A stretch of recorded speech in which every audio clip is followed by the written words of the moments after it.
JEE main ఫలితాల్లో ముగ్గురు తెలంగాణ విద్యార్థులతో 100% తెలంగాణ ఫస్ట్ నారాయణదే. 2026 ఎన్నికల సమరం ముగిసింది. 4 రాష్ట్రాలు, ఒక కేంద్రపాలిత ప్రాంతానికి సంబంధించినటువంటి ఎన్నికల ఫలితాల ప్రకటన పూర్తయింది. ఎవరు ఊహించని విధంగా ముందుగా కొన్ని ఎగ్జిట్ పోల్స్ కూడా అంచనాలు వేయలేనంత మెజారిటీని సాధించి బెంగాల్లో బీజేపీ ప్రభుత్వాన్ని ఏర్పాటు చేయబోతోంది. మమతా దీది కంచుకోటగా ఇంతకాలం భావించిన బెంగాల్లో బీజేపీ ఎలా పాగా వేయగలిగింది? దీనికి గల కారణాలేంటి? రాబోయేటువంటిది ఒక దంగల్కి సంకేతం కాబోతుందా? విశ్లేషించే ప్రయత్నం చేద్దాం. మనతో పాటు బీజేపీ ఏపీ శాఖ అధికార ప్రతినిధి పెద్దిరెడ్డి రవికిరణ్ గారు ఉన్నారు. రవికిరణ్ గారు నమస్తే. సార్ కేశవ్ గారు, మీకు సుమన్ టీవీ వీక్షకులందరికీ నమస్కారం. రవికిరణ్ గారు, ముందుగా అభినందనలు. బీజేపీ బెంగాల్ని గెలవడం అనేది ఒక విధంగా ఏంటంటే ఒక లైఫ్ టైం అచీవ్మెంట్ ప్రోగ్రామ్ లాగా పెట్టుకుంది. ఎప్పుడో శ్యామాప్రసాద్ ముఖర్జీ గారి సొంత రాష్ట్రం, అక్కడ కాషాయ జెండా రెపరెపలాడాలనే కళ ఇన్నాళ్ళకి నెరవేరింది. సో ఎలా సాధ్యమైంది ఇది? అవునండి, నిజంగానే మా పార్టీ వ్యవస్థాపక అధ్యక్షులు డాక్టర్ శ్యామాప్రసాద్ ముఖర్జీ గారు, వారు కలకత్తా నుంచి చిన్న వయసులోనే కోల్కతా విశ్వవిద్యాలయం వైస్ ఛాన్సలర్ కూడా చేసినటువంటి చాలా గొప్ప వ్యక్తి. అటువంటి వ్యక్తి ఆధ్వర్యంలో ఇన్ని దశాబ్దాల తర్వాత మళ్ళీ పశ్చిమ బెంగాల్లో తొలిసారిగా అమలం వికసించడం, ఇది మేము ఒక సామాన్య కార్యకర్తలుగా ఆ మహనీయుడికి అందించినటువంటి ఘన నివాళిగానే మేము భావిస్తున్నాం. అయితేనండి, పశ్చిమ బెంగాల్ ఈరోజు భారతీయ జనతా పార్టీ ఏ రకంగా ఎందుకు విజయం సాధించగలిగింది అంటే, మమతా బెనర్జీ చేసినటువంటి ఆ పార్టీ గూండాలు చేసినటువంటి అకృత్యాలు, అఘాయిత్యాలు, అమానుషమైనటువంటి ఆటవిక విధానాలు. నాకు తెలిసి ఏ రకంగా కాశ్మీర్ ఫైల్స్ సినిమా బయటకు వచ్చి ప్రజలందరికీ, భారతదేశ ప్రజలందరికీ ఆ సమస్య తెలిసినాయో, కేరళ ఫైల్స్ బయటకు వచ్చి కేరళలో సమస్యలు తెలిసినాయో, బెంగాల్ ఫైల్స్ రావాలి, అక్కడ ఉన్న సమస్యలు తెలవాలి. ఎందుకంటే గత నెల రోజులుగా చూడండి, మన మెయిన్ స్ట్రీమ్ తెలుగు మీడియా ఎక్కడ పశ్చిమ బెంగాల్లో జరిగినటువంటి విషయాలు కానీ, పరిపాలన జరిగిన అకృత్యాలు కానీ ఎక్కడ ప్రొజెక్ట్ చేయలేదు అసలు. మరి వారికి బీజేపీ మీద కోపమో, తృణమూల్ కాంగ్రెస్ మీద ప్రేమో, లేకపోతే మాకెందుకులే అనుకున్నారు, నాకైతే అర్థం కాలేదు.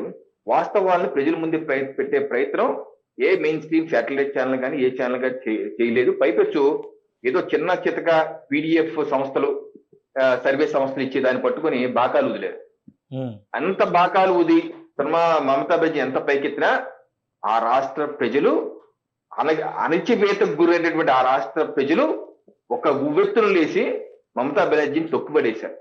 ఈరోజు మనం ధన్యవాదాలు తెలియజేయవలసింది బెంగాలీ ప్రజలు, అస్మిత, వారి యొక్క సంస్కృతి కాపాడుకునే ప్రయత్నానికే కాదు, భారతదేశాన్ని మొత్తం కాపాడటానికి వాళ్ళు ముందు నిలబడ్డారు. ఆ విషయం భారతీయులందరిగా మనం గుర్తుంచుకోవాలి. ఎందుకంటే మమతా బెనర్జీ గారు ఆవిడ అరాచక పరిపాలనతో పాటు భారతదేశంలోకి చొరబాటుదారు, బంగ్లాదేశ్ చొరబాటుదారుల్ని వలస పెట్టి వరుసగా పంప్ చేసి ఒక ఫ్యాక్టరీలో తయారయ్యేది. దీనికి నిదర్శనం అక్కడ బంగ్లాదేశ్ పార్లమెంట్ సభ్యులు ఇటీవల చేసిన వ్యాఖ్య. ఎగ్జిట్ పోల్స్ వచ్చాక పశ్చిమ బెంగాల్లో ఎన్డీఏ ప్రభుత్వం వస్తుందంట, అలా వస్తే గనక అక్కడ మన సైడ్ నుంచి అక్కడికి వెళ్ళిన అక్రమ వలసదారులందరూ వెనక్కి రావాల్సి వస్తుంది. అలా వస్తే ఢాకా నగరం అంతా వాళ్ళతో మునిగిపోతే మనం దానికి సమాయత్తం అవ్వాలన్నారు. అంటే ఏంటి చూడండి, పరిస్థితి యొక్క భయానక స్థితి ఏ స్థితికి చేరుకుందో చూడండి. అంటే నిన్న మోడీ గారు కూడా విజయ ప్రకటన సందర్భంలో చేసిన వ్యాఖ్యలు ఇవే విషయాన్ని రూఢి చేసినాయి. అంటే అక్రమ వలసదారుని ఎవరిని ఉపేక్షించు అంటే రాబోయే రోజుల్లో బెంగాల్లో ఇది ఒక పెద్ద దంగల్గా మారేటువంటి అవకాశం. ముఖ్యంగా సరిహద్దు జిల్లాలన్నింటిలో కూడా వలసదారులు, బంగ్లాదేశీ చొరబాటుదారులు, వీళ్ళందరినీ ఏరివేత కార్యక్రమం పెద్ద ఎత్తున జరుగుతుంది. ఇది కూడా ఒక రాజకీయ రగడకి. ఎందుకంటే మమతా బెనర్జీ ఒక మాట అన్నారు, మేమేమి ఆషామాషిగా తీసుకోవడానికి అవకాశం లేదు, బలమైన ప్రతిపక్షంగానే మేము నిలబడతామని చెప్పి అన్నారు. సో మళ్ళీ ఇది రివర్స్ అవుతున్న సీన్. మొన్నటి విపక్షంలో ఉన్న పార్టీ ఇప్పుడు అధికార పక్షంలో ఉన్న పార్టీ విపక్షంలో ఉండి బెంగాల్లో హోరాహోరీ రాజకీయం చూసే అవకాశం ఉంటుందా? మమతా బెనర్జీ గారు ఎన్నికల ప్రచారం కూడా చెప్పింది ఏంటి, అక్రమ వలసదారులకి అండగా నిలబడతానని. ఇప్పుడు కూడా అదే మాట్లాడుతున్నారు. అంటే ఏ నినాదం చెప్పుకొని ముందుకు వచ్చారో, ఇందాక మీరు అడిగారు ఎందుకు ఓడిపోయిందని. ఇగో ఇటువంటి పనులు కారణంగానే భారతదేశంలో ఉన్న ప్రజలు ముఖ్యమా, పరాయి దేశంలో ఉన్న ప్రజలు ముఖ్యమని. ఈరోజు అక్కడ ఫెన్సింగ్ చేయాలి కేశవ్ గారు, 120 కిలోమీటర్ల ఫెన్సింగ్. దానికి ఆ రాష్ట్ర ప్రభుత్వం భూమి ఇవ్వలేదు. కొంతమంది అనొచ్చు, కేంద్రం మీదే కదా, బిఎస్ఎఫ్ మీదే కదా, బలగాలు మీదే కదా, మీరు ఇల్లు ఆక్యుపై చేయొచ్చు కదా అంటే భారత రాజ్యాంగం దానికి ఒప్పుకోదు. ఉదాహరణకి జగన్ ప్రభుత్వం ఆంధ్రప్రదేశ్ లో విశాఖలో రైల్వే జోన్ కి 5 ఏళ్లలో 50 ఎకరాలు ఇవ్వలేదు. దాని పార్లమెంట్ లో కూడా నిలదీశారు, అయినా ఇవ్వలేదు. మా ప్రభుత్వం వచ్చాక నెల రోజుల్లో 50 ఎకరాలు ఇస్తే రేపు జూన్ 1వ తారీఖు వచ్చే నెలలో ఓపెనింగ్ అయిపోతుంది. అంటే ఏంటి, భూమి ఇవ్వాలంటే రాష్ట్ర ప్రభుత్వం ఇవ్వాలి. అక్కడ హైకోర్టు కూడా, కోల్కతా హైకోర్టు కూడా ఇటీవల నెల రోజుల క్రితం కూడా చివాట్లు పెట్టి మమతా బెనర్జీ ప్రభుత్వం, దేశభక్తి ఉందా మీకు, కనీసం ఫెన్సింగ్ వేసుకుంటే భూమి ఎందుకు ఎవరు అని చెప్పి అన్నారు. సో ఇటువంటిది ఒక అంశం అయితే, మరో అంశం అరాచకమైన పరిపాలన.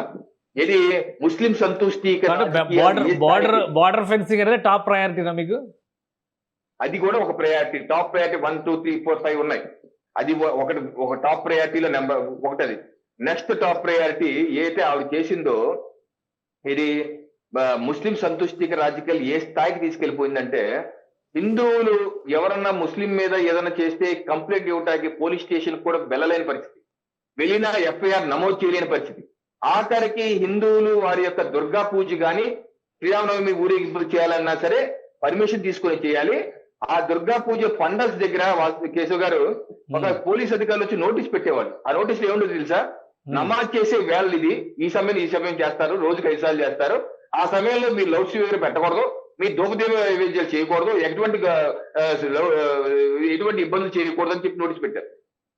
అటువంటి హిందువుల్ని తొక్కేసిన పరిస్థితి. అలాగే హింస, ఇది ఏదైతే బోర్డర్ కావచ్చు, లేదా హిందువులు మన చూడండి, చట్టం సంబంధించి కింద 8 మాసాల క్రితం ముర్షిదాబాద్ లో హిందువులు ఇల్లు తగలబెట్టేశారండి. 2024 ఎన్నికల తర్వాత హిందువుల ఇళ్ల మీద దాడులు చేసి ఎంతమంది చంపారండి? 2021 ఎన్నికల తర్వాత ఎంతమంది మహిళలు మానకం చేశారు? ఎంతమంది అక్కడి నుంచి పారిపోయి అస్సాం వెళ్ళారు? ఇన్ని అఘాయిత్యాలు చేశారు. అలాగే మహిళలకు భద్రత లేకుండా పోయింది. మహిళలు ఆర్జీ కార్యక్రమంలో మహిళలు మానభంగం చేస్తే ఈవిడ ఆ యొక్క ప్రిన్సిపల్ కి పదోన్నతి ఇచ్చి ప్రమోషన్ ఇచ్చింది. అలాగే ఎవరైతే చేశారో అకృత్యం వాళ్ళ వెంట నిలబడారు ఈవిడ. అనేకమైన కేసులు. అలాగే అక్కడ షేక్ షాజహాన్ ఉన్నారు, అతను చేసిన అకృత్యాలు అంతే అయితే కాదు. నేను అనేది ఏంటంటే, ఒక ఆటవిక పరిపాలన, ఒక విచ్చలవిడి పరిపాలన. అందుకనే బెంగాలీ ప్రజలు వారి యొక్క సంస్కృతి కాపాడు. ఇప్పుడు ఈ రోజు బెంగాలీయా లేదా బంగ్లాదేశీయా అనే పరిస్థితి ఏర్పడింది. రాజకీయ కక్ష సాధింపు అనే చర్చ కూడా సహజంగా జరుగుతూ ఉంటుంది మన దేశంలో. మమతా బెనర్జీ కూడా దానికి అతీతం కాదంటారా? దేనికి సాధింపు? రాజకీయ కక్ష సాధింపు, ఈ అరాచకాలు, ఈ కేసులు ఇవన్నీ పెట్టి వేధింపులు జరిగితే మళ్ళీ ప్రతిపక్షాల ఆందోళనలు రోడ్డు మీదకి రావడం అనేది పరిపాటిగా మారిపోయింది. అదే తరహాలో బెంగాల్లో కూడా రాజకీయం చూస్తామా? ఇక ఇప్పటికే మమతా బెనర్జీ మీద చాలా కేసులు ఉన్నాయి. ఇటీవల మనం చూసాం, ఐపాక్ కార్యాలయం మీద సిబిఐ, ఈడీ దాడి చేస్తే ఆవిడ వెళ్ళి సిబిఐ అధికారులు కొట్టారు, ఫైల్స్ లాక్కున్నారు. ఇది ఏమన్నా సభ్య సమాజంలో మీరు పుట్టేగాక ఒక ముఖ్యమంత్రి వెళ్ళి కేంద్ర బలగాలని లేదా కేంద్ర ఇన్వెస్టిగేషన్ అధికారి ఆ రకంగా దాడి చేసి ఎప్పుడు చూసాం మనం? చూడలేదు. కేంద్రం కూడా ఇప్పుడు శారదా స్కామ్ లాంటివి, Sharada chit fund company scam లాంటివి 10 ఏళ్ళు అయింది, సిబిఐకి ఇచ్చారు, అతిగతి లేదు. సిబిఐ పరిధి అది ఇండిపెండెంట్ ఆర్గనైజేషన్ అయినా కానీ మమతా బెనర్జీనో లేదో ఒక రాష్ట్రంలోనో రిస్ట్రిక్ట్ చేస్తే ఆగిపోయేటువంటి పరిస్థితి ఉంటుందా? 10 ఏళ్ల నుంచి కేసులు తేల్చలేదు, ఈరోజు కొత్తగా వచ్చేటువంటి కేసులు, ఇవన్నీ వేధింపులన్నీ ప్రజలను నమ్మించడానికి కూడా అవకాశం ఉంటుంది. పరిష్కారం రాని కేసుల్లా మిగిలిపోతున్నాయి ఇవన్నీ. అంటే ఇప్పుడు మీరు అన్నారు కేసుల ప్రగతి ఏది అని, నేను జస్ట్ చెప్పాను. సిబిఐ దాడి చేస్తే ఐపాక్ అది కేసు ఎప్పటి నుంచి 2 ఏళ్ళ నుండి నడుస్తుంది. ఆ యొక్క రికార్డ్ ఎక్కడి నుంచి వచ్చారు? వేరే చోట చేస్తే ఇక్కడికి ఆధారాలు ఉన్నాయి, ఇక్కడ ఆధారాలు చెప్పి ఇక్కడికి వచ్చారు. ఆవిడ చేయనివ్వలేదు కదా, అడ్డుకున్నారు కదా. ఈ రోజు ఆవిడ నేను జైలు పంపించిందా? కోర్టు, సుప్రీంకోర్టు ఉంది కదా, సుప్రీంకోర్టు వెంటనే వాళ్ళు చేయడానికి తప్పు, నువ్వు జైల్లోకి వెళ్ళి అనలేదు కదా వరకు, ఇంకా విచారణ జరుగుతుంది కదా, అందుకే డిలే. కళ్ళ ముందే జరిగినాయి కదా సార్. సిబిఐ ఎంతమంది సిబిఐని జైల్లో పెట్టింది ఈవిడ? ఇన్వెస్టిగేషన్ వెళ్తే జైల్లో పెట్టించి జైలు బయట కూర్చున్నారు ఈవిడ. ఒక అరాచక పరిపాలన, ఒక తాటకి రాక్షసి ఎలా జరిగితే చెప్పండి? సిబిఐ విచారణ ఏం చేయాలి? ఇప్పుడు బిఎస్ఎఫ్ ను బోర్డర్ సెక్యూరిటీ ఫోర్స్ వెళ్ళి ఆవిడ తుపాకు బట్టి చేస్తే ఏమవుతుంది? మరి మిగతా అంతా ఎక్కువ సిస్టమ్ అంతా బీజేపీకి వ్యతిరేకంగా రాజ్యాంగం సంక్షేమం, రాజ్యాంగం లేదని చెప్పి మొదలెట్టారు. అసత్య అబద్ధ ప్రచారాలు. అవకాశం ఉందా? ఆ వ్యవస్థలన్నిటిని కేసులన్నీ త్వరితగతిన విచారణ చేసి తప్పు చేసిన వాళ్ళు తాట తీయటమే కాదు, మమతా బెనర్జీ జైల్లోకి వెళ్ళటం తథ్యం. కోర్టు ద్వారానే ఏది ప్రస్తుతం ఉన్న సుప్రీంకోర్టు, హైకోర్టు కేసులే చాలా ఉన్నాయి. ఆ కేసుల ద్వారానే, కోర్టు ద్వారానే ఆవిడ జైలుకి వెళ్తనే అనేకమైన వాళ్ళ నేతలు చేసిన అకృత్యాలు అంతా అయితే కాదు. తప్పు చేసిన వాడికి అదే మోడీ గారు కూడా, అమిత్ షా గారు హామీ ఇచ్చారు, చట్టం తన పని చేసుకుపోతే, బలంగా చేసుకుపోతే ఎవరన్నా సరే ఉల్టా లక్కదుంగా అన్నారు అమిత్ షా గారు. ఎవరైతే తప్పు చేశారో గోండాల్ని ఈ తిప్పి వేలాడదీస్తాం ఇప్పుడు చట్టపరంగా అన్నారు. సో తప్పనిసరిగా లా అండ్ ఆర్డర్ పునరుద్ధరిస్తాం. బంగ్లాదేశ్ అద్భుతమైన వెస్ట్ బెంగాల్ అద్భుతమైన సంస్కృతి, బెంగాలీ భాష గాని అలాగే వాళ్ళ సంస్కృతి గాని గొప్ప గొప్ప పుత్రి భూమి అనేది సుభాష్ చంద్రబోస్ గారి నుంచి, అరబిందో గారి నుంచి, స్వామి వివేకానంద గారి నుంచి, డాక్టర్ శ్యామప్రసాద్ ముఖర్జీ గారి నుంచి అనేక మంది గొప్ప వాళ్ళు పుట్టినటువంటి భూమి, స్వతంత్ర పోరాటంలో కీలక పాత్ర పోయించిన భూమి. అలాంటి మంచి భూమిని మరుభూమి చేసింది మమతా బెనర్జీ. మళ్ళీ ఆ యొక్క పునర్వైభవాన్ని భారతీయ జనతా పార్టీ తీసుకొస్తే మహిళలకు రక్షణ కల్పిస్తాం, పదకొండుదారులు బయటికి పంపిస్తాం. దేశాలు కాదు, అలాగే ఉద్యోగ కల్పన. దేశంలో అనేక మెట్రోపాలిటన్ సిటీస్ ఉన్నాయి. చెన్నై కావచ్చు, ఢిల్లీ కావచ్చు, ముంబై కావచ్చు, హైదరాబాద్ కావచ్చు. అందరూ ఉద్యోగాల కోసం అక్కడికి వెళ్తారు. కానీ అక్కడ కలకత్తా లాంటి మహానగరం మెట్రోపాలిటన్ సిటీ ఉన్నా ఆ ఊళ్ళో వేరే చాటికి ఉద్యోగాలు చేసుకుంటున్నారు. అటువంటి దుస్థితి పరిపాలన కమ్యూనిస్టులు నాశనం చేశారు. ఆ రోజు మమతా నాశనం చేసింది. ఈ రోజు పునర్నిర్మించే బాధ్యత ప్రజలు మాకు ఇచ్చారు. పూర్తిగా పునరుద్ధరిస్తాం.